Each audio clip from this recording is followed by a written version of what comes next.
കാശ്മീർ മുതൽ കന്യാകുമാരി മുതൽ കാശ്മീർ എന്ന് പറയുമ്പോൾ നമ്മൾ മാപ്പിൽ കണ്ടതുപോലെ ഇന്ത്യയുടെ ഒരറ്റത്ത് നിന്ന് മറ്റൊരറ്റത്തേക്ക് ഒരു മനുഷ്യൻ 4080 കിലോമീറ്റർ ദൂരത്തോളം 5 മാസക്കാലത്തോളം 14 സംസ്ഥാനങ്ങളിലൂടെ നടന്നു നീങ്ങിയത്. ആ നടന്നു നീങ്ങിയ വഴികളിൽ മുഴുവൻ അയാൾ കണ്ടുതീർത്ത മനുഷ്യർ പലതരം മനുഷ്യരാണ്. തൊഴിലാളികളുണ്ട്, തൊഴിലുറപ്പ് തൊഴിലാളികളുണ്ട്, ചെറുകിട തൊഴിലാളികളുണ്ട്, ടൂറിസം മേഖലയിൽ പ്രവർത്തിക്കുന്നവരുണ്ട്, ട്രാൻസ്ജെൻഡറുകളുണ്ട്, ദളിതരുണ്ട്, മുസ്ലിങ്ങളുണ്ട്, ക്രൈസ്തവരുണ്ട്. ഈ രാജ്യത്തെ നാനാ മത ജാതി വൈവിധ്യത്തിൽപ്പെട്ട മനുഷ്യരെ, വേഷ വിധാനമുള്ള മനുഷ്യരെ, പലതരത്തിലുള്ള സമ്പന്നർ, ദരിദ്രർ, എല്ലാ മനുഷ്യരെയും അയാൾ കണ്ട് അവരെ ചേർത്തുപിടിച്ച് അവരുടെ വേദനകളെ കേട്ട് ആ മനുഷ്യൻ ഇന്ത്യയുടെ ഹൃദയത്തിലൂടെ കടന്നുപോയി. കാശ്മീരിൽ ചെന്ന യാത്ര അവസാനിക്കുമ്പോൾ ആ മനുഷ്യൻ രാജ്യത്തോട് വിളിച്ചു പറയുന്ന ഒരു മുദ്രാവാക്യമുണ്ട്. ഞാൻ ഈ രാജ്യത്തോട് വിളിച്ചു പറയുന്ന മുദ്രാവാക്യം എന്ന് പറഞ്ഞാൽ, ഹിംസയുടെ പേരിൽ, അക്രമത്തിന്റെ പേരിൽ ഒരു മനുഷ്യനും കൊല ചെയ്യപ്പെടാത്ത ഒരു രാജ്യമായി ഈ രാജ്യത്തെ മാറ്റിയെടുക്കുക എന്നതാണ് എന്റെ യാത്രയുടെ ലക്ഷ്യം. കാരണം എനിക്കറിയാം ഓരോ കുടുംബത്തിലും മനുഷ്യർ മരിക്കുമ്പോഴുണ്ടാകുന്ന വേദന എന്താണ്, കൊല ചെയ്യപ്പെടുന്നവന്റെ കുടുംബത്തിന്റെ വേദന എന്ത് എന്ന് മറ്റാരേക്കാളും അറിയുന്നവരാണ് ഞാൻ. കാരണം എന്റെ മുത്തശ്ശിയെ എന്റെ 14ാമത്തെ വയസ്സിൽ എന്റെ മുത്തശ്ശിയെ എനിക്ക് നഷ്ടപ്പെട്ടു. എന്റെ 21ാമത്തെ വയസ്സിൽ എന്റെ പിതാവിനെ എനിക്ക് നഷ്ടപ്പെട്ടു. ഞാൻ സ്കൂളിൽ പഠിക്കുന്ന കാലത്താണ് ഞാൻ എന്റെ മുത്തശ്ശി കൊല ചെയ്യപ്പെട്ടു എന്നറിഞ്ഞ വാർത്ത കേട്ട് എന്റെ വീട്ടിലേക്ക് മടങ്ങിയെത്തുന്നത്. ആ വാർത്ത കേട്ട് വീട്ടിലേക്ക് മടങ്ങിയെത്തുന്ന എന്റെ മുമ്പിലുണ്ടായിരുന്നത് ചോര തളം കെട്ടിക്കിടക്കുന്ന മുത്തശ്ശി വെടിയേറ്റ് കിടന്ന് ചോര തളം കെട്ടിക്കിടക്കുന്ന മുറ്റമായിരുന്നു. 46 വെടിയുണ്ടകളാണ് എന്റെ മുത്തശ്ശിയുടെ മാറുപിളച്ച് കടന്നുപോയത്. ആ മുത്തശ്ശിയുടെ മരണ വാർത്ത 14ാമത്തെ വയസ്സിൽ കണ്ട് ആ മുത്തശ്ശിയുടെ ശവശരീരം കണ്ട മനുഷ്യനാണ് ഞാൻ. എന്റെ നമ്മൾ നിരവധി കൾച്ചറൽ പ്രോഗ്രാമുകൾ ഇന്ന് ആസൂത്രണം ചെയ്തിരുന്നു. നേരത്തെ സൂചിപ്പിച്ച പോലെ ഒരു മരണം നമ്മുടെ നാട്ടിൽ നടന്നുകൊണ്ട് അതൊക്കെ വെട്ടിച്ചുരുക്കുകയാണ്. നമ്മുടെ സ്നേഹക്കടയിൽ മുഖ്യ പ്രഭാഷണം നടത്തുന്നതിന് വേണ്ടി പ്രിയപ്പെട്ട മുരളീധരൻ മാസ്റ്ററോട് ആദരവോട് ക്ഷണിക്കുന്നു.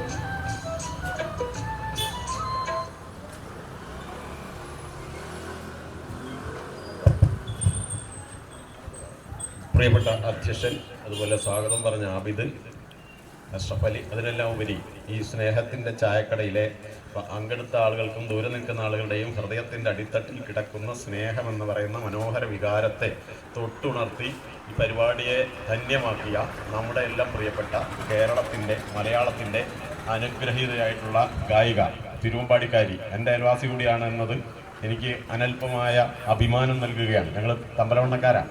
അത് നിങ്ങൾ അസൂയപ്പെട്ടൊരു ഒരു കാര്യമില്ല. കേട്ടിട്ട് എത്ര മനോഹരമായിട്ടാണ് ഇവിടെ അവതരിപ്പിച്ചത്. അത് പ്രത്യേക സംവിധാനങ്ങളൊന്നുമില്ലാതെ അത് നമുക്കറിയുന്നതാണ്, വിശദീകരിച്ച് പറയേണ്ട കാര്യമില്ല. അപ്പോൾ ഞാൻ ഇതുവരെ കരുതിയത് നമ്മുടെ സജന ഒരു നല്ല ഗായിക എന്നതാണെങ്കിൽ, ഇപ്പം കേട്ടില്ലേ, വേണ്ടി വന്നാൽ ഗംഭീരമായി പ്രസംഗിക്കുകയും ചെയ്യും. ഇനിയിപ്പോൾ ഞാനിവിടെ ഒന്നും പറയേണ്ട കാര്യം തന്നെ ഇല്ല. അത്ര സുന്ദരമായി 2 വാക്കിൽ പറയാനുള്ളത് മുഴുവൻ പറഞ്ഞു കഴിഞ്ഞു. തീർച്ചയായിട്ടും ഞാനിപ്പോൾ ഇവിടെ അടുത്താണ് താമസിക്കുന്നത്. അപ്പോൾ തീർച്ചയായിട്ടും സജനയുടെ വരവും ഈ വാക്കും ഈ പാട്ടും നാട്ടുകാർക്കുണ്ടാക്കിയ സന്തോഷം എന്നെ സംബന്ധിച്ചിടത്തോളം വളരെ അഭിമാനമുണ്ടാക്കുന്നു. സജനയ്ക്ക് ഈ നാട്ടുകാരുടെ പേര് ഞാൻ പ്രത്യേകം സന്തോഷവും അഭിവാദനങ്ങളും ഒക്കെ അറിയിക്കുകയാണ്. പ്രിയപ്പെട്ടവരെ, വളരെ പ്രത്യേകമായ ഒരു സാഹചര്യത്തിലാണ് നമ്മളിവിടെ ഒത്തുചേർന്നിരിക്കുന്നത്. ഇവിടെ നിങ്ങൾക്കറിയുന്ന പോലെ ഞാനൊരു കക്ഷി രാഷ്ട്രീയ രംഗത്ത് പ്രവർത്തകനല്ല. എന്നുവെച്ചാൽ രാഷ്ട്രീയമില്ല എന്നല്ല, അങ്ങനെ കക്ഷി രാഷ്ട്രീയത്തിൻ്റെ ഭാഗമായിട്ടുള്ള പരിപാടികളൊന്നും പങ്കെടുക്കാറില്ല. എന്നാൽ ഇത്തരം ഒരു പ്രത്യേക സാഹചര്യത്തിൽ നമുക്ക് ഒരു വലിയ ആശങ്ക, രാജ്യത്ത് സജന പറഞ്ഞൊരു ആശങ്ക നിലനിൽക്കുന്ന സന്ദർഭത്തിൽ നമ്മൾ വെറും കാഴ്ചക്കാരനായി മാറി നിൽക്കുന്നതിന് പകരം അതിനെതിരായിട്ടുള്ള പ്രതിരോധം തീർക്കുന്ന ഭാഗത്ത് നമുക്ക് നമ്മുടേതായിട്ടുള്ള ഒരു പിന്തുണ ചെറുതാണെങ്കിലും ഒപ്പം നിൽക്കേണ്ടത് വലിയൊരു കടമയാണ് എന്നുള്ള തിരിച്ചറിവുകൊണ്ട് ആണ് ഞാനും നിങ്ങളുടെ കൂടെ ഈ പരിപാടിയിൽ പങ്കെടുക്കുന്നത്. രാഷ്ട്രീയ പരിപാടി എന്ന നിലയ്ക്ക് അപ്പുറം ഇത് മറ്റൊരു വളരെ വലിയ ആശയമുള്ളൊരു സംഭവമാണ്. ഞാൻ ദീർഘമായി പറയുന്നില്ല, നമുക്ക് കുറഞ്ഞ സമയമുള്ളൂ ഇനി എന്നാണ് ഞാൻ മനസ്സിലാക്കുന്നത്. സമയം ഇഷ്ടം പോലെ ഉണ്ട്. അപ്പോൾ ഏതായാലും ഇവിടെ പറഞ്ഞതുപോലെ നമ്മുടെ പിന്നിലെ ബാനർ എല്ലാവരും വായിച്ചു. സജന പറഞ്ഞു അല്ലേ, വെറുപ്പിന്റെ കമ്പോളത്തിൽ സ്നേഹത്തിന്റെ ചായക്കട തുറക്കാൻ ആഹ്വാനം ചെയ്തത് രാഹുൽ ഗാന്ധിയാണ്. അദ്ദേഹം രാജ്യം മുഴുവൻ നടന്ന് പറഞ്ഞു. എന്താണിതിന് കാരണം നമുക്കറിയാം, ഇവിടെ നമ്മുടെ രാജ്യത്ത് ആളുകളെ മതത്തിൻ്റെ, ജാതിയുടെ, മറ്റെന്തെങ്കിലും തരത്തിൽ ഭിന്നിപ്പിച്ചുകൊണ്ട് വിദ്വേഷം വളർത്തി അതിൽ നിന്ന് അധികാരവും മറ്റും എങ്ങനെ നേടാൻ കഴിയും എന്ന തരത്തിലുള്ള മത്സരം നടക്കുന്ന ഒരു കാലഘട്ടമാണ്. കുറേ കാലമായിട്ട് അങ്ങനെ ഒരു വലിയ പ്രതിസന്ധി നടക്കുന്നുണ്ട്. ഇപ്പോൾ തെരഞ്ഞെടുപ്പ് വന്നതോടുകൂടി അത് കുറച്ചും കൂടി തീക്ഷ്ണമായിട്ടുണ്ട്. അപ്പോൾ ആളുകളെ തമ്മിലകറ്റിയിട്ട് വിദ്വേഷം വളർത്തിയിട്ട് ഈ തരത്തിൽ മുന്നോട്ട് പോയാൽ ഇവിടെ ഇപ്പം സജിത പറഞ്ഞതുപോലെ ഇലക്ഷൻ ഇപ്പം കഴിയും, അല്ലെങ്കിൽ അഷ്റഫ് അലി പറഞ്ഞതുപോലെ ഇലക്ഷൻ ഇപ്പം കഴിയും, വീണ്ടും ഇലക്ഷൻ 5 കൊല്ലം കഴിയും വരും. പക്ഷേ ഈ ആളുകളുടെ ഉള്ളിൽ ഉണ്ടാക്കുന്ന ഇത്തരത്തിലുള്ള വിദ്വേഷത്തിന്റെ വിത്തിട്ട് മുളപ്പിക്കുന്ന പരിപാടി അത് തുടർന്നാൽ സ്വാഭാവികമായിട്ടും അത് നമ്മുടെ നാടിന് വലിയ വലിയ ആപത്തുണ്ടാക്കുന്നതാണ്. മാത്രമല്ല, ഒരു പരിധി കഴിഞ്ഞാൽ പിന്നെ നമുക്കത് തിരിച്ചു കൊണ്ടുവരാൻ പൂർവ്വസ്ഥിതിയിലേക്ക് എത്തിക്കുന്നതിന് കഴിയില്ല എന്ന് നമുക്കറിയാം. അത് വളരെ വലിയ തോതിൽ വർദ്ധിച്ചുകൊണ്ടിരിക്കുകയാണ്. അതിന്റെ ഏറ്റവും ഒടുവിലത്തെ ഒരു ഉദാഹരണം നിങ്ങൾക്കറിയാം. നമ്മൾ ഈ അടുത്ത ദിവസം മലയാളികളെല്ലാം അഭിമാനം കൊണ്ടൊരു കാര്യമാണ്, ഗൾഫില് ശിക്ഷയ്ക്ക് വിധിക്കപ്പെട്ടിരിക്കുന്ന അബ്ദുറഹീമിനെ രക്ഷിക്കുന്നതിന് വേണ്ടി മലയാളികൾ കൈകോർത്ത കാര്യം. 34 കോടി രൂപ 34 മണിക്കൂർ കൊണ്ട് സമ്പാദിച്ചു കൊടുത്ത കോടികളുടെ നന്മയുടെ ലോകത്തിന് മുമ്പിൽ തലയുയർത്തുന്ന മലയാളികളെ നാണം കെടുത്തുന്ന തരത്തിൽ സോഷ്യൽ മീഡിയയിൽ അതിനെതിരെയും പ്രചാരണം വരികയാണ്. അപ്പൊ ഈ വിദ്വേഷത്തിന്റെ പ്രചാരണം മനുഷ്യ മനസ്സിൽ എത്ര വലിയ മാറ്റം ഉണ്ടാക്കി, അത് മലയാളിയാണെന്ന് ഓർക്കണം. മലയാളികൾ എല്ലാ രംഗത്തും അത്യാവശ്യം വിവരമുള്ളവരാണ്, ഈ വിഭാഗീയതയ്ക്കൊന്നും അങ്ങനെ അടിമപ്പെടുന്നവരല്ല എന്നൊക്കെ നമ്മൾ അഭിമാനിക്കുന്നെങ്കിൽ, ഇവിടെ ഈ വിദ്വേഷം വളർത്തുന്നതിന് വേണ്ടി കാലങ്ങളായി നടത്തി വന്നിട്ടുള്ള പ്രചാരണങ്ങൾ, പ്രവർത്തനങ്ങൾ, പ്രയത്നങ്ങൾ എത്രമാത്രം ഫലപ്രദമാകുന്നു എന്നതിന്റെ നമ്മളെ പേടിപ്പെടുത്തുന്നൊരു തെളിവാണ് ഏറ്റവും ഒടുവിൽ നമ്മുടെ മുന്നിലുള്ളത്. 34 കോടി കൊടുത്തപ്പോൾ ആ രക്ഷപ്പെടുത്താൻ പോകുന്നവന്റെ പേരാണ് പ്രശ്നം. അങ്ങനെയാണെങ്കിൽ അടുത്ത കുട്ടിക്ക് എന്തുകൊണ്ട് കൊടുത്തില്ല എന്ന ചോദ്യം. കൊടുക്കണ്ടെന്ന് ആരെങ്കിലും പറഞ്ഞോ? ഈ ഉദ്ദേശിക്കുന്ന ആളുകൾ രംഗത്തിറങ്ങിയാലും കിട്ടൂലേ? ഇപ്പൊ ബോബി ചെമ്മണ്ണൂർ തന്നെ പറയുന്നുണ്ട്, അങ്ങനെ ആവശ്യം വന്നാൽ ഞാൻ ഇറങ്ങുമല്ലോ, എത്ര വേണമെന്ന് പറഞ്ഞിട്ടില്ല. മാത്രമല്ല, ഇതേപോലെ ഒരു എന്താ പറയാ ബ്ലഡ് മണി അവിടെ ആവശ്യപ്പെട്ട അങ്ങനെ സന്ദർഭം വന്നിട്ടുമില്ല. അത് ആ കുട്ടിയുടെ പേര് വേറെയാണ്, അതാ പ്രശ്നം. അപ്പൊ അതുകൊണ്ട് അത് ഒരു മതപരമായ വിവേചനത്തിന് അതുകൂടി ഉപയോഗപ്പെടുത്തുന്നു ഈ സന്ദർഭത്തിൽ എന്നുള്ളതാണ് ഇവിടെ വന്നുപെട്ടിട്ടുള്ള ഒരു സാഹചര്യം. ഇതുപോലെ ഒരുപാട് അവസരങ്ങളുണ്ട്. അപ്പൊ ഇങ്ങനെ പോയാൽ എന്ത് സംഭവിക്കും എന്നുള്ളതിന്റെ നിരവധി ഉദാഹരണങ്ങൾ, 1-2 ഉദാഹരണങ്ങൾ കൂടി പറയാം. നമുക്ക് അറിയാവുന്ന, നിങ്ങൾക്ക് ഓർമ്മയുണ്ട്, ചിലരുടെ പേര് നമ്മൾ ഓർത്തു വെക്കാൻ പാടില്ല, പക്ഷെ ചിലപ്പോൾ അറിയാണ്ട് പറഞ്ഞു. നമ്മൾ ഈ ഗോഡ്സേന്റെ പേര് പറയാൻ പാടില്ല, അങ്ങനെയുള്ളവരുടെ പേര് പറഞ്ഞാൽ അവർക്ക് പിന്നെ പേര് കിട്ടും. പക്ഷെ അതേപോലെ ഒരു പേരാണ് തൃപ്തി ത്യാഗി എന്ന് പറയുന്നത്. അത് ഉത്തർപ്രദേശുകാരിയാണ്. ഈ ആളുകളുടെ ഇടയിൽ, പ്രത്യേകിച്ച് നമ്മുടെ നാടിന് വന്ന, ഇന്ത്യക്ക് തന്നെ എല്ലായിടത്തും വന്നിട്ടുള്ള ഏറ്റവും വലിയൊരു പ്രശ്നം എന്ന് പറയുന്നല്ലോ, മനുഷ്യൻ കണ്ടുപിടിച്ചതിൽ വെച്ച് ഏറ്റവും ജനോപകാരപ്രദമായ ജനകീയമായ സാധനത്തിന്റെ പേര് മൊബൈലാണ്, അല്ലെ? ഇത്ര ഉപകാരമുള്ള ഒരു സാധനം ഭൂമിയിൽ കണ്ടുപിടിച്ചിട്ടില്ല. പക്ഷെ ഇത്ര അപകടകാരിയായ ഒരു സാധനവും ഇത്രയ്ക്ക് മനുഷ്യനെ ദ്രോഹിക്കുന്ന, അപകടം ഉണ്ടാക്കുന്ന ഒരു സാധനവും ഇതുവരെ കണ്ടുപിടിച്ചിട്ടില്ല. അപ്പൊ ഈ സോഷ്യൽ മീഡിയ വന്നതോടുകൂടി ഇത് നമ്മുടെ രാജ്യത്തിന്റെ സകല ഗ്രാമാന്തരങ്ങളിൽ എത്തിയിട്ടുണ്ട്. അപ്പൊ ഈ ഗ്രാമാന്തരങ്ങളിൽ എത്തിക്കഴിഞ്ഞാൽ, ഇത് ആദ്യം ഫേസ്ബുക്ക് വന്നപ്പോൾ ഏറ്റവും ആദ്യം അതിന് അക്കൗണ്ട് തുറന്നാരാന്നറിയാം? BJP നമ്മുടെ പ്രധാനമന്ത്രിയൊക്കെയാണ്. അവർക്ക് അതിന്റെ ഉപയോഗം അപ്പോഴേ മനസ്സിലായിട്ടുണ്ട്. വളരെ ഗംഭീരമായി ഉപയോഗിച്ചിട്ടാണ് അവർ ഇന്ത്യയിൽ ഏറ്റവും വലിയ രാഷ്ട്രീയ പ്രസ്ഥാനമായി വളർന്നതും ഭരണത്തിലെത്തിയിട്ടുള്ളതും. അപ്പൊ എന്ന് പറഞ്ഞതുപോലെ ഈ സാധനം ആളുകളുടെ ഇടയിൽ ഇത് എത്തിക്കഴിഞ്ഞു കഴിഞ്ഞാൽ, സാധാരണ നമ്മുടെ നാട്ടിൽ തന്നെ അഭ്യസ്തവിദ്യരായിട്ടുള്ള ജനങ്ങളാണെങ്കിലും നിങ്ങൾക്കൊക്കെ അറിയത്തില്ല, നമ്മുടെ വീട്ടിലിരിക്കുന്ന സ്ത്രീകൾ, ചെറുപ്പക്കാരും കുട്ടികൾ ഏറ്റവും കൂടുതൽ വാർത്തയ്ക്ക് സ്വീകരിക്കുന്ന മാധ്യമം ഈ സോഷ്യൽ മീഡിയ അല്ലേ? പത്രത്തിന്റെ വാർത്ത അവർ വായിക്കാറില്ല, മോശക്കാരൊക്കെ പറയില്ല, സാധാരണ ചെയ്യാറില്ല. പിന്നെ TV വാർത്തകളൊന്നും അവർക്ക് അത്ര താല്പര്യമില്ല, അവർ മറ്റു പരിപാടികൾ കാണും. പക്ഷെ ഈ സാധനം എപ്പോഴും കയ്യിലുണ്ട്. അപ്പൊ ഇതിൽ പടച്ചുവിടുന്ന തെറ്റിദ്ധാരണജനകമായ പ്രത്യേകമായ താല്പര്യത്തോടു കൂടി ഉണ്ടാക്കി വെച്ചിട്ടുള്ള ഈ സാധനങ്ങൾ വായിച്ചും കേട്ടും മനുഷ്യ മനസ്സിൽ മാറ്റം. ചിലർ എന്നോട് തന്നെ പറയാറുണ്ട്, നമ്മുടെ അടുത്ത സുഹൃത്തുക്കൾ വിശ്വാസം കൊണ്ടാട്ടോ പറയുന്നത്, മോദി പറയുന്നതിലും കാര്യമുണ്ടല്ലേ, BJP പറയുന്നതിൽ ദേശം കാര്യമുണ്ടല്ലേ? എന്താണ് അതിന്റെ അർത്ഥം? ആ നിലയിലേക്ക് അവരുടെ മനസ്സിനെ, നമ്മളൊരു ചില ബുദ്ധിജീവികൾ പറഞ്ഞ വാക്കാണ്, അതാണ് മസ്തിഷ്ക പ്രക്ഷാളനം. അങ്ങനെയാണ് സജ്ജന പറയാ, അല്ലേ? അങ്ങനെ വാക്കില്ലേ? അങ്ങനെ എത്തിച്ചിട്ടുണ്ട്. അതിന്റെ ഒരു ഉദാഹരണമാണ്, അത് എവിടെ എത്തുന്നുള്ള ഉദാഹരണമാണ് ഞാൻ പറഞ്ഞത്. തൃപ്തിയാക്കി ഉത്തർപ്രദേശിലെ ക്ലാസ് മുറി നടന്ന എല്ലാവർക്കും അറിയില്ലേ? അത് മറന്നുപോയ ആരെങ്കിലും ഇവിടെ ഉണ്ടോ? ഒരു കുട്ടി ക്ലാസ്സിൽ എന്തോ തെറ്റ് ചെയ്തതിന് ബാക്കി കുട്ടികളെ വട്ടത്തിൽ നിർത്തിയിട്ട് ഓർമാരോ എന്ന് പറഞ്ഞ ഇന്ത്യ രാജ്യം തലകുറിച്ചതല്ലേ? എന്താണ് കാരണം? ഈ കുട്ടി ഒരു ന്യൂനപക്ഷ മുസ്ലിം കുട്ടിയാണ്. ഹിന്ദുക്കളായിട്ടുള്ള കുട്ടികളെ വട്ടത്തിൽ നിർത്തിയിട്ടാണ് ടീച്ചർ ആടിക്കൊടുക്കുന്നത്. ആ ടീച്ചർക്ക് തന്നെയാ പറയുക. എന്നിട്ട് പിന്നെയും പറയാണ് ഓർമാരോ. അപ്പൊ ആ ടീച്ചറുടെ മനസ്സ് എത്രമാത്രം ഈ പറഞ്ഞ പ്രചാരണത്തിന്റെ ഭാഗമായി മാറി മറിഞ്ഞു എന്നുള്ളതാണ് പറഞ്ഞത്. ഇതാണ് ഇതിന്റെ പരിണത ഫലം. ഇതിന്റെ ഏറ്റവും ഒടുവിൽ വരാൻ പോകുന്നതിന്റെ രൂക്ഷമായ ഫലം എന്ന് പറയുന്നത് മണിപ്പൂരാണ്. മണിപ്പൂരിന്റെ അവസ്ഥയും ഒരു വിശദീകരണത്തിനുള്ള യാതൊരു ആവശ്യമില്ല. കുക്കികളും മേദികളും എന്ന് പറയുന്ന ജനത ഇന്ന് പരസ്പരം കണ്ടുമുട്ടിയാൽ അപ്പോൾ കൊന്നുകളയുന്ന അവസ്ഥയിലാണ്. അവർ പല സ്ഥലത്തും ഒളിവിലാണ് താമസിക്കുന്നത്, അല്ലെങ്കിൽ അഭയാർത്ഥി ക്യാമ്പുകളിലാണ്.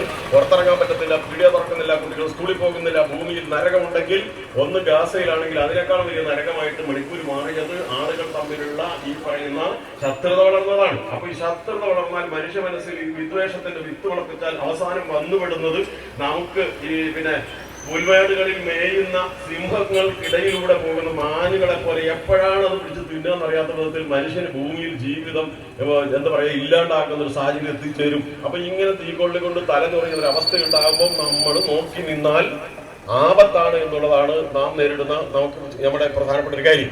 അപ്പൊ ഈ സന്ദർഭത്തിൽ പിന്നെന്താ ചെയ്യാനുള്ളത്? വർഗീയതയെ വർഗീയത കൊണ്ട് തോൽപ്പിക്കാൻ പറ്റത്തില്ല. പറ്റുമോ? വിഭാഗീയത കൊണ്ട് നേരിടാൻ പറ്റത്തില്ല. പൊരുതി ജയിപ്പത് അസാധ്യം, ഒന്നിനോടൊന്നൊരു മതവും പൊരുതാൽ ഒടുങ്ങുകയില്ലെന്ന്. അപ്പം വിദ്വേഷം കൊണ്ട് നേരിടാൻ പോയാൽ അത് വളരത്തേ ഉള്ളൂ. വർഗീയത കൊണ്ട് നേരിടാൻ പോയാൽ അത് വളരുകയുള്ളൂ, പരിഹാരം ഉണ്ടാവില്ല. അപ്പോൾ അത് തിരിച്ചറിയുന്ന ഈ നമ്മളിപ്പോൾ പറയുന്ന നമ്മുടെ ശ്രീ രാഹുൽ ഗാന്ധി അത് മനസ്സിലാക്കിയിട്ടാണ് ഇന്ത്യ രാജ്യം മുഴുവൻ സഞ്ചരിച്ചിട്ട് പറഞ്ഞത്, സ്നേഹത്തിന്റെ ചായക്കട തുറക്കൂ, അഥവാ സ്നേഹം കൊണ്ട് മനുഷ്യർ കൈകോർക്കൂ, ഒരുമിച്ച് നിൽക്കൂ, അടുത്ത് നിൽക്കൂ, പരസ്പരം അറിയൂ. അങ്ങനെ സ്നേഹം കൊണ്ട് തന്നെ ഈ വിദ്വേഷത്തെ പ്രതിരോധിക്കാനാണ് പറഞ്ഞത്. അതാണ് ഈ പരിപാടിയുടെ പ്രസക്തിയും. അതേ പറഞ്ഞ പ്രധാനപ്പെട്ട പോയിന്റ് ശരിയാണ്. നമുക്കറിയാം അടുപ്പം കൊണ്ട് അല്ലെങ്കിൽ സ്നേഹം കൊണ്ട് മാത്രമേ ഇതിനെ തോൽപ്പിക്കാൻ പറ്റത്തുള്ളൂ. എങ്ങനെയാണ് സ്നേഹം കൊണ്ട് തോൽപ്പിക്കുക എന്ന് വെച്ച് കഴിഞ്ഞാല് ഈ നമ്മൾ തമ്മിൽ വളരെ അടുപ്പമുള്ള ഇപ്പൊ ഈ അങ്ങാടിയിൽ ആരെങ്കിലും ഹിന്ദുക്കൾ എങ്ങനെയാണ്, മുസ്ലിങ്ങൾ എങ്ങനെയാണ് എന്ന് നമ്മളോട് തമ്മിൽ പറഞ്ഞാൽ നമ്മൾ എന്താ പറയും, പോയി പണി നോക്കണം. എന്താ കാരണം? ഹിന്ദു ആരാണ്, മുസ്ലിം ആരാണ്, ക്രിസ്ത്യാനിയാണെന്ന് നമ്മൾ ജീവിച്ച് പരസ്പരം കൈകോർത്ത് തോളിൽ കൈയിട്ട് ജീവിക്കുന്ന നമുക്കറിയാം. അതിലൊരു തെറ്റിദ്ധാരണ പറഞ്ഞാൽ നമ്മൾ അവനെ ഓടിക്കാന്നല്ലാണ്ട് നമ്മൾ അതിന് പെടൂല. അപ്പം പരസ്പരം അടുത്തറിയാമെങ്കിൽ ഒരു കാരണവശാലും ഈ പണി നടക്കൂല. അതിന്റെ തെളിവാണ് കേരളം. പൂർണ്ണമായിട്ട് അങ്ങനെയാണെന്ന് ഞാൻ പറഞ്ഞില്ല. സോഷ്യൽ മീഡിയ വന്നതോടുകൂടി സംഗതി മാറ്റം വന്നിട്ടുണ്ട്.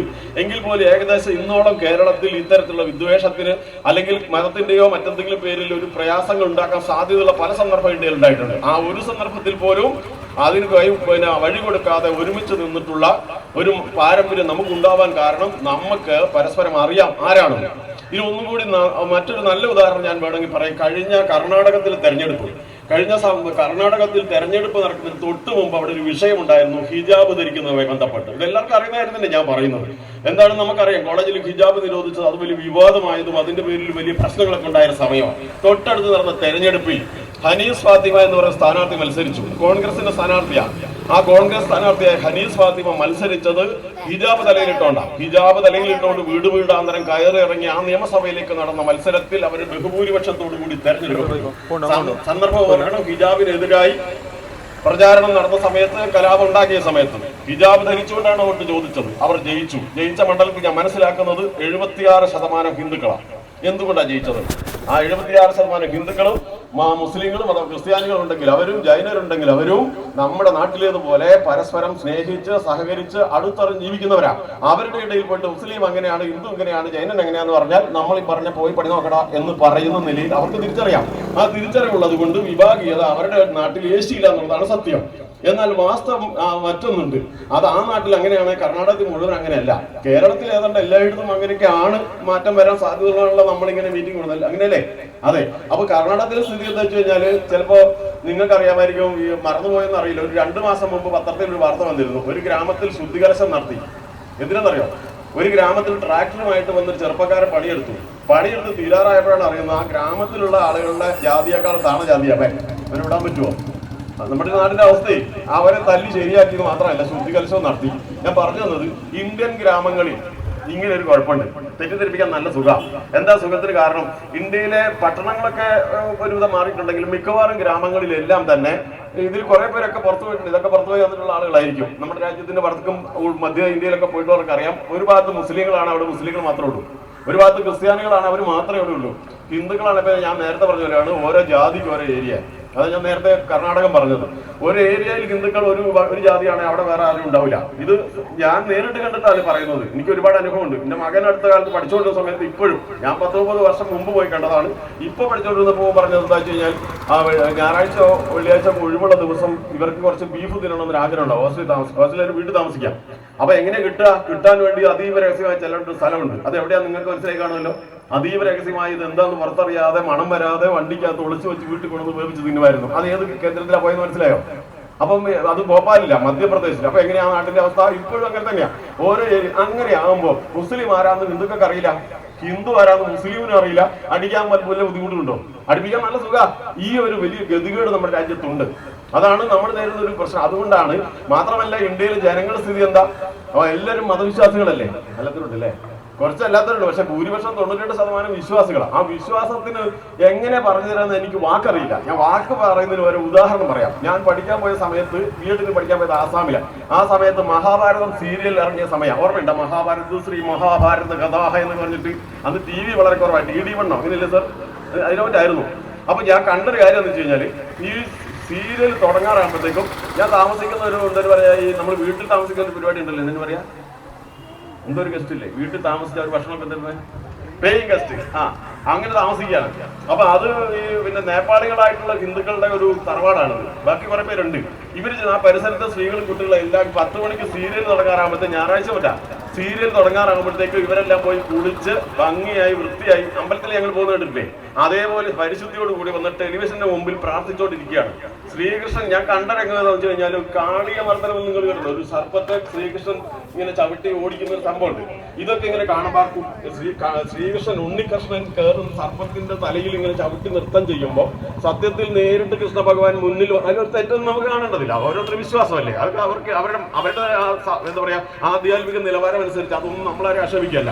പക്ഷെ അതിന് മുന്നിൽ നിന്നിട്ട് കൃഷ്ണനെ കണ്ടിട്ടുള്ള നിർവൃതിയോടെ തൊഴുതു നിൽക്കുകയാണ്.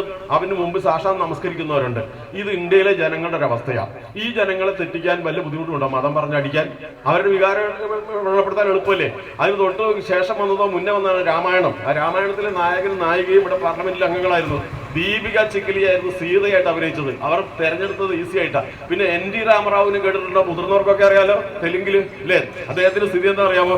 ശ്രീരാമൻ എന്ന് പറയുന്ന ഒരു സങ്കല്പം ഉണ്ടല്ലോ. ശ്രീരാമനെ പറ്റി ഏകദേശം ഒരു ധാരണയില്ല. ഇപ്പൊ നമുക്ക് കൃഷ്ണനെ കണ്ടാൽ നിങ്ങൾക്ക് എല്ലാവർക്കും അറിയാം, നമ്മുടെ ചിത്രം ഇത് കണ്ടാൽ എന്ന് പറഞ്ഞാൽ ഓരോ കാലങ്ങളായിട്ട് നമ്മുടെ ആരാധന ഹിന്ദുക്കൾ നടത്തുന്ന അതുപോലെയുള്ള കാര്യങ്ങൾ നമുക്ക് എല്ലാവർക്കും അറിയാം. അപ്പൊ രാമന്റെ ഏതാണ്ട് ആളുകളുടെ മനസ്സിലുള്ള അതേ സങ്കല്പത്തിലുള്ള രൂപത്തിലാണ് NT രാമറാവു ഒരുങ്ങി കിരീടമൊക്കെ വെച്ച് ഒരു വലിയ വില്ലും പിടിച്ചങ്ങ് നിന്നാൽ മൂപ്പര് ശ്രീരാമന്റെ രാമായണം സിനിമയിൽ അഭിനയിച്ചിട്ട് പിന്നെ വോട്ട് പിടിക്കുന്ന സമയത്ത് എന്താ ഇതുപോലെ ഇലക്ഷൻ വന്നു കഴിയുമ്പോൾ ഓരോ ജംഗ്ഷനിൽ ഒരു ശ്രീരാമനെ അങ്ങോട്ട് വെക്കും. അങ്ങനെ ഇവിടെ ഈ ഇതുണ്ടല്ലേ ആവനാഴി അമ്പ് പിന്നെ വലിയൊരു വില്ലും പിടിച്ച് ആ കിരീടം വെച്ച് ശ്രീരാമനോട് നിന്നാൽ പിന്നെ വോട്ട് മുപ്പർക്കാം. ആ ജനത്തെ അല്ല ഞാൻ കുറ്റം പറഞ്ഞത്, അവരുടെ ഒരു അവസ്ഥയാണ്. അപ്പൊ ഇതുപോലെയുള്ള ഉദാഹരണം നിങ്ങൾക്ക് ഇപ്പൊ മനസ്സിലായല്ലോ. അപ്പൊ ഇങ്ങനെ ഒരു ജനതയുടെ അടുത്ത് മതത്തിന്റെ പേരിൽ ഹിന്ദുക്കൾക്ക് രക്ഷയില്ല, മുസ്ലിങ്ങൾക്ക് രക്ഷയില്ല എന്ന രീതിയിൽ പ്രചാരണം നടത്തിയാൽ ആളുകൾ കുറ്റം പറയാൻ പറ്റുമോ? അപകടമാണ്. പക്ഷെ അവർക്ക് ആ നിലയിൽ ആലോചിക്കുന്ന അവർക്കത് അറിയില്ലെങ്കിലും അത്യാവശ്യം ഇത് ശരിയല്ല എന്ന് ബോധ്യമുള്ള നമ്മൾ രാഹുൽ ഗാന്ധി പറഞ്ഞ കേൾക്കണ്ടേ? അത് നമുക്കറിയാത്ത കാര്യമല്ല. അപ്പൊ ഇതാണ് ഇവിടെ പ്രസക്തിയുള്ള വിഷയം എന്ന് പറയുന്നത്. അപ്പൊ ഇതിനെ തെറുത്തു തോൽപ്പിക്കുക എന്നുള്ളതാണ് നമുക്കുള്ള മാർഗം. അതിനുള്ള മാർഗവും നമുക്ക് കിട്ടിക്കഴിഞ്ഞു. എന്താണ്? നമ്മൾ ഏറ്റവും കൂടുതൽ അടുക്കുക, സ്നേഹം പങ്കുവെക്കുക എന്നുള്ളതാണ്. അതാണ് ചെയ്യേണ്ടത്. അപ്പൊ ഇങ്ങനെ അടുത്തു വരുന്ന സമയത്ത് നമുക്ക് എന്തൊക്കെയാണ് ചെയ്യാനുള്ളത്? ഞാനിപ്പോ ഏകദേശം കുറെ കാര്യങ്ങൾ പറഞ്ഞു പോവുകയാണ്, തീർന്നു തോന്നുന്നു. ഏതായാലും കുറച്ച് കാര്യങ്ങൾ പറഞ്ഞേക്കാം. അപ്പൊ ഇങ്ങനെ വരുന്ന ഒരു സന്ദർഭത്തിൽ നമ്മൾ നേരിടുന്ന പ്രശ്നവും ഞാൻ പറഞ്ഞു. ഈ പറയുന്ന മതപരമായിട്ടുള്ള ഒരു അവസ്ഥ. പിന്നെ ഇപ്പൊ കേരളത്തിലടക്കം ഞാൻ സൂചിപ്പിച്ചു, നമ്മുടെ ഈ സോഷ്യൽ മീഡിയ ഉണ്ടല്ലോ, നമ്മളിപ്പോ പറഞ്ഞ പ്രബുദ്ധ കേരളം ജാതിക്കും മതത്തിനും ഒന്നും കീഴ്പ്പെടില്ല എന്ന് പറയുന്ന കേരളം ഉണ്ടല്ലോ. ആ ജാതിക്കും മതത്തിനും കീഴ്പ്പെടില്ല എന്ന് പറയുന്ന കേരളത്തിൽ ഞാൻ നേരത്തെ തൃപ്തിത്യാഗീന്നത് പറഞ്ഞതുപോലെ നിരന്തരമായി സോഷ്യൽ മീഡിയയിലൂടെ പടച്ചു വിടുന്നതെല്ലാം വായിച്ചും കേട്ടും വികാരം കൊണ്ടിരിക്കുന്ന ആളുകൾ അവസാനം അതിലൊരല്പം ശരിയില്ല എന്ന് ചോദിക്കുന്നു. ഏറ്റവും കൂടുതൽ ഞാൻ പറഞ്ഞില്ലേ 34 കോടി തിരിച്ചു കൊടുത്ത സമയത്ത് അത് എന്തുകൊണ്ട് കൊടുത്തു? ആ പേരായതുകൊണ്ടാണ്. ഈ പേരുള്ളവർ കൊടുത്തില്ല എന്ന് പറയുന്ന അവസ്ഥ എത്തിയില്ലേ? ഇതുപോലെ സാഹചര്യത്തിലേക്ക് നമ്മൾ പോകുന്നുണ്ട്. അപ്പൊ ഇതിനെ പ്രതിരോധിക്കുന്നതിന് വേണ്ടിയിട്ട് തീർച്ചയായിട്ടും നമ്മൾ ഇതുപോലുള്ള കൂട്ടായ്മകൾ സംഘടിപ്പിക്കണം. അതിന്റെ അകത്ത് ഏറ്റവും പ്രധാനമായിട്ട് നമ്മുടെ മതങ്ങൾ തമ്മിലുള്ള സാഹോദര്യം ഉണ്ടല്ലോ. ഓരോരുത്തരും സ്വന്തം മതവും മറ്റു മതങ്ങളെ കുറിച്ചും അത്യാവശ്യം കാര്യങ്ങൾ തിരിച്ചറിയേണ്ടതായിട്ടുണ്ട്. മാത്രമല്ല രാജ്യത്തിന്റെ ചരിത്രം സത്യസന്ധമായി നമ്മുടെ ആളുകൾക്ക് പറഞ്ഞു കൊടുക്കുവാനുള്ള അവസരം ഉണ്ടാക്കണം. അത് പഠിപ്പിക്കുമെന്ന് ഈ മുഹമ്മദ് ദിശാലിന്റെ നേതൃത്വത്തിലുള്ള പാർട്ടി തീരുമാനം എടുത്തിരുന്നു. പിന്നെ അതിനിടയ്ക്ക് ഇലക്ഷൻ വന്നുകൊണ്ട് തുടങ്ങിയില്ല എന്നാണ് എനിക്ക് തോന്നുന്നത്. ഇല്ലേ? ശരിയാണോ? ഇന്ത്യ ചരിത്രം സത്യസന്ധമായി പഠിപ്പിക്കുമെന്ന് കോൺഗ്രസ് പറഞ്ഞു കേട്ടപ്പോൾ എനിക്ക് സന്തോഷം തോന്നി. കാരണം ചരിത്രം എന്താണെന്ന് അറിഞ്ഞിട്ട് വേണമല്ലോ തെറ്റിദ്ധരിപ്പിക്കുന്നുണ്ടോ എന്ന് തിരിച്ചറിയാൻ. അത് നല്ലൊരു കാര്യമാണ്. അത് ഇത് കഴിഞ്ഞാൽ ചെയ്യണം കേട്ടോ. ദിശാലിനെ അറിയില്ലേ? അത് ഞാൻ പറഞ്ഞത്. അപ്പൊ അതിൽ ആദ്യം ചുരുക്കി പറഞ്ഞാൽ ഒന്നാമത് ഞാൻ പറഞ്ഞു മതത്തിന്റെ കാര്യമാണ്. മതത്തിന്റെ കാര്യം എനിക്ക് തോന്നുന്നു ഏറ്റവും കൂടുതൽ സാർ നമുക്ക് തോന്നുന്നു, എൻ്റെ ഒരു അനുഭവം വെച്ചിട്ട് എല്ലാ മതങ്ങളെ കുറിച്ചും വളരെ മോശമായിട്ട് പല തരത്തിലും വരാറുണ്ട്. പക്ഷെ ഏറ്റവും കൂടുതൽ ആക്ഷേപത്തിന് ഇരയാക്കുന്നത്, തെറ്റിദ്ധരിപ്പിക്കപ്പെടുന്നത് ഇസ്ലാം മതത്തെ കുറിച്ചാണെന്നാണ് എൻ്റെ അനുഭവമായിട്ട് ഞാൻ പറയുന്നത്. നിങ്ങൾക്ക് അങ്ങനെയൊന്നും എനിക്കറിയില്ല. എൻ്റെ അനുഭവത്തിൽ ഏറ്റവും കൂടുതൽ തെറ്റിദ്ധാരണ പരത്തുന്നത് ഇസ്ലാം മതത്തെ കുറിച്ചാണ്. മലപ്പുറം ജില്ലേന്റെ അവസ്ഥ പോലെയാണ്. മലപ്പുറം ജില്ലയെ കുറിച്ച് കേട്ടിട്ടുണ്ടോ? ഇല്ലേ? ഏറ്റവും കൂടുതൽ പിന്നെ ആക്ഷേപിക്കപ്പെട്ടിരുന്നത്, തെറ്റിദ്ധാരണ പരത്തിയിരുന്ന ഒരു ജില്ലേന്റെ പേരാണ് മലപ്പുറം. എന്നാൽ ലോകത്തിലെ ഏറ്റവും നല്ല ജില്ല ഏതാണെന്നറിയോ? ലോകത്തിലെന്ന് ഞാൻ പറയാൻ കാരണം ഇന്ത്യയിലെ ഏറ്റവും നല്ല സ്ഥലം, ഇന്ത്യയിലെ ഏറ്റവും നല്ല സ്ഥലം, കേരളത്തിലെ ഏറ്റവും നല്ല സ്ഥലം. അതിനപ്പുറം ലോകത്തിൽ ഉണ്ടാവില്ല എന്നാണ് എൻ്റെ ചെറിയ അറിവ്. ഏതായിരുന്നാലും അങ്ങനെയുള്ള ഏറ്റവും നല്ല ജില്ലയായിട്ടുള്ള മലപ്പുറം ജില്ലയെ കുറിച്ച് കേട്ട അത്രയും മോശപ്പെട്ട പിന്നെ കീർത്തി, അത് ദുഷ്കീർത്തി വേറെ എവിടെയും കേട്ടിട്ടില്ല. അതിന് ഏറ്റവും ഒടുവിലുള്ള ഒരു ഉദാഹരണം എന്ന് പറഞ്ഞാൽ ഇപ്പം മുക്ക സ്കൂൾ എടുത്തൊരു ചങ്ങായില്ലേ, നാട്ടിലൊക്കെ ബോർഡൊക്കെ വെച്ചിട്ടുള്ള ഒരു ചങ്ങാതി, പേരും വത്സൻ മഠത്തിലോ, അങ്ങനെ പത്രസമ്മേളനം നടത്തി. ഈ പത്രസമ്മേളനം നടത്തിയ സമയത്ത് അദ്ദേഹം പറയാണ്, അദ്ദേഹം മലപ്പുറത്തൊക്കെ സ്കൂളുണ്ട്, പിന്നെ പൊന്നാനിയൊക്കെ ഉണ്ട്, 47 സ്കൂളുണ്ട്, 48ാമത്തേതാണ് സ്കൂളും കോളേജും എല്ലാം കൂടി വിദ്യാഭ്യാസ സ്ഥാപനങ്ങൾ 47 ഉണ്ടായിരുന്നു, 48ാമത്തെയാണ് മുക്കം. ഞാൻ ഇതിന് പരസ്യമല്ല കേട്ടോ, അത് തെറ്റിദ്ധരിക്കരുത്. അങ്ങേര് പത്രസമ്മേളനത്തിൽ പറയാണ്, മലപ്പുറത്തെ കുറിച്ച് കേട്ടറിഞ്ഞിട്ട് ആശങ്കയോടെയാണ് അവിടെ സ്കൂൾ എടുത്തതും പോയതും. അവിടെ ചെന്ന് ജനങ്ങളെ പരിചയപ്പെട്ട് കഴിഞ്ഞപ്പോൾ ആ മനുഷ്യൻ പറയാണ്, ഇത്രയ്ക്ക് നല്ല മനുഷ്യരെ ഞാൻ ലോകത്തിൽ ഗൾഫ് അടക്കം പല സ്ഥലങ്ങളിൽ പോയിട്ടുണ്ട്, ഇത്ര സാഹോദര്യവും സഹിഷ്ണുതയും നന്മയും സ്നേഹവുമുള്ള മനുഷ്യരെ ഞാൻ കണ്ടിട്ടില്ല എന്നാണ്. അതിന് 100 തെളിവ് ഇവിടെ വെച്ച് ഇപ്പം ഞാൻ വേണേൽ പറഞ്ഞുതരാം. നിങ്ങൾക്ക് സംശയം ഉണ്ടെങ്കിൽ കേട്ടോ, നിങ്ങൾക്ക് സംശയമില്ലാന്ന് എനിക്കറിയാം. മാത്രമല്ല സമയപരിമിതി കൊണ്ട് ഉദാഹരണത്തിലേക്ക് ഒന്നും പോകാൻ നിവൃത്തിയില്ല. അപ്പൊ ഇങ്ങനെ ഉള്ളൊരു നാടിനെ കുറിച്ച് അയാൾ പറയാണ്. ആ പറഞ്ഞ സമയത്ത് തൃക്കടവണ്ണ ഉത്സവം നടക്കുക. ബാക്കി ആൾ എന്താ പറഞ്ഞതറിയോ, ഞാൻ തൃക്കടവണ്ണ ഉത്സവത്തിന്റെ പരിപാടി നടക്കുന്ന സ്ഥലത്തേക്ക് ആ ഒരുക്കങ്ങൾ നടക്കുന്നത് കാണാൻ ചെന്നപ്പോ നോക്കുമ്പോ എന്റെ മുഖം സന്നദ്ധ സേനയുടെ സലീം പോയില്, അഷ്കർ സർക്കാർ പറമ്പ് തുടങ്ങിയ ആളുകളുടെ, ഈ വിശാലുണ്ടോ എന്ന് എനിക്കറിയില്ല, ഈ നമ്മുടെ ആബിദൊക്കെ ഉണ്ടാവും, ഇവരെല്ലാം ചേർന്ന്, നിങ്ങളിപ്പോ ആ ഫോട്ടോ എടുക്കുന്ന ചെറുപ്പക്കാരൊക്കെ ഉണ്ടെന്ന് എനിക്ക് തോന്നുന്നത്, നിങ്ങൾ പറയാൻ നിൽക്കുന്നത് ഇവരെല്ലാം ഉണ്ട്. അയാൾ വളരെ പറയാണ്, എന്റെ നാട്ടില് അമ്പലമുണ്ട്, എന്റെ നാട്ടിൽ അമ്പലം, എന്റെ വീടിന് തൊട്ടടുത്തൊരു അമ്പലമുണ്ട്, അവര് ബോർഡുണ്ട്, അഹിന്ദുക്കൾക്ക് പ്രവേശനം ഇല്ലാന്ന്. എന്തോന്നാ ഇപ്പൊ അഹിന്ദുക്കൾക്ക് പ്രവേശനം ഇല്ലാന്ന് എന്റെ നാട്ടിലുള്ള സമയത്താണ് വിവിധ മതത്തിൽപ്പെട്ടവർ ചേർന്ന് ഒറ്റക്കെട്ടായിട്ട് ഉത്സവം നടത്തുന്ന നാടേ. അയാൾ പറയാണ് ഇത്രയും നല്ല നാട്. അപ്പൊ കേരളത്തിലെ ഏറ്റവും നല്ല നാടിന്റെ പേരേതാണ്? മലപ്പുറം. തൊട്ടുപുറകിൽ കോഴിക്കോട്. സംശയം ഉണ്ടെങ്കിൽ കഴിഞ്ഞ ദിവസം പിരിച്ച 34 കോടിന്റെ ഷെയർ നോക്കിക്കോടി. നോക്കിയായിരുന്നു ആരെങ്കിലും? ഏറ്റവും കൂടുതൽ കൊടുത്താരാന്നറിയോ? നോക്കിയായിരുന്നോ? ഏറ്റവും കൂടുതൽ കോടി എത്ര? 8 കോടി 10 കോടിയാ. ഏറ്റവും കൂടുതൽ ഷെയർ കൊടുത്തത് 34 കോടിയിൽ മലപ്പുറം ജില്ല. തൊട്ട് നമ്മളാ കോഴിക്കോട്ടുകാർ. അത് കഴിഞ്ഞ് ബാക്കിക്കൊള്ളു സജന. അതാണ് സ്ഥിതി. ആ നന്മയാണ്. അപ്പൊ ഇങ്ങനെ മലപ്പുറത്തിന് കേട്ട ചീത്തപ്പേര് സത്യത്തിൽ എന്തായി? ആകെ മാറി. എരഞ്ഞിപ്പാവിൽ ഒരു റെസിഡൻസിന്റെ പരിപാടിക്കാണ്, മദ്രസേന്റെ ആണെന്ന് എനിക്ക് ഓർമ്മയില്ല. ചെന്ന് ഇത് പറഞ്ഞു കഴിഞ്ഞിട്ട് പിറ്റേ ദിവസങ്ങളിൽ കുറെ വിളി എനിക്ക് വന്നു. എന്നാലും എന്റെ മാഷെ, ഈ മലപ്പുറത്തുകാരായ ഞങ്ങളെ ഒരുപാട് ഇങ്ങനെ പറഞ്ഞത്, നിങ്ങളെങ്കിലും ഇത് പറഞ്ഞല്ലോ, സന്തോഷം. അവരെ കാരണം അത്ര ചീത്ത പറഞ്ഞുകൊണ്ടിരിക്കുകയായിരുന്നു. സത്യത്തിൽ നമ്മളെക്കാളും ഏറ്റവും മുമ്പിലുള്ള മനുഷ്യരാരാ? ഏറ്റവും ഊഷ്മളമായ സാഹോദര്യമുള്ള നാടാണ്. ജീവകാരുണ്യത്തിന് ഏറ്റവും മുന്നിലാരാ? മലപ്പുറം. അത് കഴിഞ്ഞാൽ നമ്മളൊക്കെ ഉള്ളൂ ആ നാട് എന്ന് പറഞ്ഞ പോലെയാണ് ഇസ്ലാം മതത്തിനെതിരായിട്ടും ഇതുപോലുള്ള കാര്യസാധ്യത്തിന് വേണ്ടിയിട്ടായിരിക്കും പലതരത്തിലുള്ള പ്രചാരം. അത് ചിലര് മുസ്ലിം മാനേജ്മെന്റ് സ്കൂളിൽ ജോലി ചെയ്തുകൊണ്ട് കിട്ടുക പറയുന്നത്. അത് അതിനേക്കാളും സങ്കടം. അല്ലെങ്കിൽ മുസ്ലിം രാജ്യത്ത് ജോലി ചെയ്ത് കുടുംബം പോയിട്ട് 2 നില വെച്ചിട്ട് അവിടെ ഇരുന്നുകൊണ്ട് എനിക്ക് കിട്ടുന്നുണ്ട്. എൻ്റെ കയ്യിൽ ഒരുപാട് സാധനം വരാറുണ്ട് പല ഗ്രൂപ്പിലും. എന്നാ പിന്നെ ആ പണി വേണ്ടെന്ന് നോക്കണ്ടേ? അത് അതിനേക്കാളും കഷ്ടം. എന്തോ ആട്ടെ, ഇവരില്ലാത്തോടെ. അപ്പൊ ഇത്തരത്തിലുള്ള പ്രശ്നങ്ങളുണ്ട്. ഇനി അങ്ങനെയാണ്. അതിൽ ഇന്ന് ഞാൻ കണ്ട ഒരു വീഡിയോ ഉണ്ട്. എന്താ പറയാമോ? മദ്രസയെ കുറിച്ചാണ്. മദ്രസയിൽ പഠിപ്പിക്കുന്ന, ഞാൻ ഇതൊക്കെ പറയുന്നത് നിങ്ങൾക്ക് അറിയാത്തൊന്നും അല്ല കേട്ടോ, പക്ഷെ എനിക്കും കൂടി ഇത് പറയാനുള്ള ബാധ്യതയും കൂടെ ഉണ്ട്. ഞാനൊരു മുസ്ലിം മാനേജ്മെന്റ് സ്കൂളിൽ ജോലി ചെയ്തുകൊണ്ട് അങ്ങനെ തന്നെ മാഷ എന്ന് വിളിക്കുന്നത് അല്ലേ? അപ്പൊ നമ്മളിതുപോലെ നിങ്ങളെ ആക്ഷേപിക്കുമ്പോൾ ശരിയല്ല എന്ന് പറയാൻ ഉത്തരവാദിത്തം എനിക്കും കൂടെ ഉണ്ട്. എന്റെ പെങ്ങൾ വർക്ക് ചെയ്യുന്നത് നമ്മുടെ ഉസ്താദിന്റെ സ്കൂളിലെ കുമാറായി. അതുപോലെ ഒരുപാട് അങ്ങനെയൊക്കെ നമുക്കും പരസ്പരം ഇതുപോലെ കടപ്പാടുള്ളത് കൂടിയാണ്. ഇത് പറയാതെ പോകാൻ പറ്റില്ല. പൊതുജോതിയും പറയാറുണ്ട്. അങ്ങനെ നമ്മൾ മറ്റാരെങ്കിലും ആക്ഷേപിച്ചാൽ അത് കേട്ടു നിൽക്കേണ്ട പണി നമുക്കില്ലല്ലോ. അപ്പൊ ഞാൻ പറഞ്ഞു തന്നത് മദ്രസയെ കുറിച്ച് ഇന്ന് കണ്ടതാണ്. ഇത് പറയുന്നറിയാം, മദ്രസയിൽ കുട്ടികളെ പഠിപ്പിക്കുന്നത് ഹിന്ദുക്കളെ ഇല്ലാണ്ടാക്കാനാണ്. ഒരു പെണ്ണുങ്ങളെ അവതരിപ്പിക്കാൻ പേര് എനിക്ക് കിട്ടിയില്ല. അപ്പൊ ഒരു മദ്രസ അധ്യാപകൻ കഷ്ടപ്പെട്ടിട്ട് അത് എടുത്തു കേട്ടിട്ട് പിന്നെ മദ്രസയിൽ പഠിപ്പിക്കുന്ന പാഠപുസ്തകങ്ങൾ വെച്ച് ഓരോന്നിന് ഹെഡിങ് വായിച്ച് ഞങ്ങൾ പഠിപ്പിക്കുന്നത് ഇതാണെന്ന് പറഞ്ഞ പാവം കഷ്ടപ്പെടുകയാണ്. നോക്കിക്കേ, അവരൊരു അസുഖം. അപ്പൊ ഇതുപോലെ. എന്നാൽ സത്യത്തിൽ മദ്രസയിലും പള്ളിയിലും എന്താ പഠിപ്പിക്കുന്നത് എനിക്കറിയാം. ഞാൻ മദ്രസയിൽ പോയിട്ടില്ല കേട്ടോ, പള്ളിയിലും പോയിട്ടില്ല. പക്ഷെ എനിക്കറിയാം. അതെങ്ങനെയാ അറിഞ്ഞോന്നറിയോ? നിങ്ങൾ ഓരോരുത്തരും പള്ളിയിൽ എന്താ പഠിക്കുന്നത്, നിങ്ങൾ ഓരോരുത്തരും മദ്രസയിൽ എന്താ പഠിച്ചതെന്ന് എനിക്കറിയാം. എങ്ങനെയാ മനസ്സിലായെന്നറിയോ? നിങ്ങൾ എന്താ ചെയ്യുന്നത്, നിങ്ങൾ എന്താ പറയുന്നത് ഞാൻ നോക്കിയാൽ പോരെ? മുഹമ്മദ് ദിശാല് എന്ത് പ്രവർത്തിക്കുന്നു, ആബിദ് എന്ത് ചെയ്യുന്നു, നിങ്ങൾ ഓരോരുത്തരും എന്ത് ചെയ്യുന്നു ഞാൻ നോക്കിയാൽ പോരെ? നിങ്ങൾ എന്താ പഠിപ്പിച്ചു വിട്ടെന്ന് അറിയാൻ ആണോ? ശരിയാണ്. ഞാൻ പറഞ്ഞ ഒരു ഉദാഹരണം പറയാം. നമ്മുടെ നാട്ടിൽ ഏതൊക്കെയാ പറയണമെന്നറിയില്ല, നല്ല കുറച്ച് മെച്ചപ്പെട്ട ഉദാഹരണം പറഞ്ഞേക്കാം അല്ലേ? തിരുവിതാംകൂർ കേട്ടിട്ടുണ്ടോ? ഈ മധ്യ തിരുവിതാംകൂറല്ലേ കേട്ടോ, മധ്യ തിരുവിതാംകൂറ.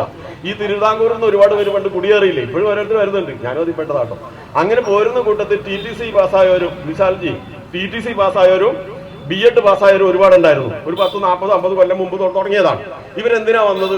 മലപ്പുറം ജില്ലയിലേക്ക്, കോഴിക്കോട് ജില്ലയിലേക്ക് TTCയും B.Edഉം പാസ്സായി പോകുന്നത് ആരാന്നറിയാമോ?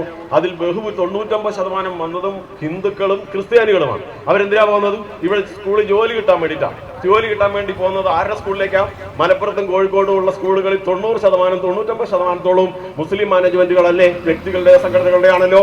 അവിടെ വന്ന ഏതെങ്കിലും ഒരു ഹിന്ദുവിനോടോ ക്രിസ്ത്യാനിയോടോ നിങ്ങൾ ഇന്ന മതമായതുകൊണ്ട് നിങ്ങൾക്ക് ജോലി തരില്ല എന്നൊരു മുസൽമാൻ പറഞ്ഞോ? ആ പറയാത്ത മുസൽമാനെ ആ പറയുന്ന രീതിയിൽ സങ്കുചിത വീക്ഷണത്തിന്റെ ആളാണെന്ന് പറയുന്നത് എത്ര നെറികേടാണെന്നാണ് ചോദിക്കുന്നത്. അങ്ങനെ ചെയ്തിട്ടുണ്ടോ? ഒരിക്കലും അങ്ങനെ ചെയ്തിട്ടില്ല. അതുപോലെ എത്ര ഉദാഹരണങ്ങൾ ഇപ്പോ എങ്ങനെ പോകുന്ന ആ ഒരു രീതിയാണ് മുസ്ലിങ്ങൾക്കുള്ളത്. അപ്പൊ അതുപോലെ ഞാൻ പറഞ്ഞത് ഇപ്പോ ഈ മദ്രസയെ പഠിപ്പിക്കുന്ന കാര്യം, അതാ മദ്രസയിലും അങ്ങനെ പഠിപ്പിച്ചോണ്ടല്ലേ അത് ചെയ്തത്. അതേസമയം ഹിന്ദുക്കൾക്കും ക്രിസ്ത്യാനികൾക്കും കൊടുക്കരുതെന്ന് മദ്രസയെ പഠിപ്പിക്കുന്നുണ്ടെങ്കിൽ കൊടുക്കത്തില്ലല്ലോ. അതുപോലെ ഈ പ്രദേശത്ത് ഇപ്പൊ ഒരാൾക്ക് രക്തം വേണമെന്ന് വിചാരിക്കാം. ഇപ്പൊ സോഷ്യൽ മീഡിയയിൽ ഗ്രൂപ്പിൽ കാണുകയാണ് ഒരാൾക്ക് എ പോസിറ്റീവ് രക്തം അല്ലെ ഏതെങ്കിലും ഒരു ഗ്രൂപ്പ് വേണമെന്ന് പറയുന്നു. ആ രക്തം കൊടുക്കുന്നതിന് ഏറ്റവും ആദ്യം ഞാനായിരിക്കണം എന്ന് മത്സര ബുദ്ധിയോടെ രംഗത്ത് വരുന്ന ആളാരാ? മറ്റുള്ളവർ കൊടുക്കുന്നില്ല നല്ലിട്ട് അങ്ങനെ തെറ്റിദ്ധരിക്കേണ്ട, ഹിന്ദുക്കളും ക്രിസ്ത്യാനികളും ഒക്കെ ചെയ്യുന്നുണ്ട്. പക്ഷേ ആദ്യം ഞാനായിരിക്കണം എന്നൊരു വാശി അല്ലെ, ആത്മാർത്ഥതയുടെ വാശി വെച്ച് പുലർത്തുന്ന മനുഷ്യന്റെ പേര് മുസ്ലിം അല്ലേ? അത് എവിടെ പഠിപ്പിച്ചിട്ടാ? ഞാൻ വിചാരിക്കുന്നു മദ്രസ പഠിപ്പിച്ചിട്ടാണ്. തന്നെ ഇപ്പൊ പരിശുദ്ധ റംസാൻ കഴിഞ്ഞിട്ടുള്ളൂ. ആ റംസാൻ ഞാൻ കണ്ടിട്ടുള്ളത് നേരത്തെ തന്നെ മനസ്സിലാക്കിയിട്ടുള്ള കാര്യം എന്താ? അതിലെ നോമ്പെടുക്കുന്നതിനോടൊപ്പം തന്നെ ഒരു നോമ്പ് തുറയുണ്ട്. അത് സമൂഹ നോമ്പ് തുറയുമുണ്ട്. അതിലെന്താ പഠിപ്പിക്കുന്നത്? ഈ പറയുന്ന സാഹോദര്യവും ഒക്കെ നമ്മുടെ ജീവിതത്തിൽ പകർത്തണമെന്ന് സഹോദര മതത്തിൽപ്പെട്ടവരെ വിളിച്ചിരുത്തി അതിന് പ്രായോഗിക പരിശീലനം നൽകുകയാണ്. ആ സാഹോദര്യം ഞാൻ ചോദിക്കട്ടെ, ഈ നാട്ടിൽ മുസ്ലിങ്ങളായിട്ടുള്ള സഹോദരന്മാർ സംഘടനകളോ ആര് സംഘടിപ്പിച്ചു കഴിഞ്ഞാലും ഏത് പരിപാടിയിലും ഒരു മതസാഹോദര്യത്തിന് ടച്ചില്ലാത്ത ഒരു പരിപാടി നടന്നിട്ടുണ്ടോ? നമ്മൾ നബിദിനമാകട്ടെ, ദാറുസ്സലാമിന്റെ വാർഷികമാകട്ടെ, SYS പരിപാടി ആകട്ടെ, ഏത് പരിപാടി നടന്നു കഴിഞ്ഞാലും സഹോദര മതത്തിൽപ്പെട്ടവരെ പങ്കെടുപ്പിക്കാത്ത ഒരു പരിപാടി നിങ്ങൾ കണ്ടിട്ടുണ്ടോ? ഞാൻ എത്രയോ പങ്കെടുത്തിട്ടുണ്ട്. ഈ നന്മ കാണിക്കുന്ന മനുഷ്യരെ സങ്കുചിതം എന്ന് പറഞ്ഞാൽ അംഗീകരിക്കാൻ പറ്റുമോ? ഒരു തരത്തിൽ. അത് എവിടുന്ന് പഠിച്ചതാ? ഞാൻ വിചാരിക്കും നിങ്ങളെ മദ്രസയിൽ നിന്ന് പഠിച്ചതാണ്. നമുക്കറിയാം പോത്തുകൽ എന്ന് പറയുന്ന സ്ഥലം, അതാണ് എന്റെ ഓർമ്മ. നിലമ്പൂര് കഴിഞ്ഞ 19 വെള്ളപ്പൊക്കത്തിൽ വലിയ കെടുതി ഉണ്ടായി. നിരവധി വീടുകൾ ഒലിച്ചുപോയി. എന്താണ് പറയാ, ഉരുൾപൊട്ടലിൽ ആദ്യം വീട് പണിത് വെച്ചെടുത്താരാ? അവർക്ക് ആദ്യം വീട് പണിത് കൊടുത്താരാ? നമ്മുടെ നാട്ടുകാരാ ഇല്ലേ?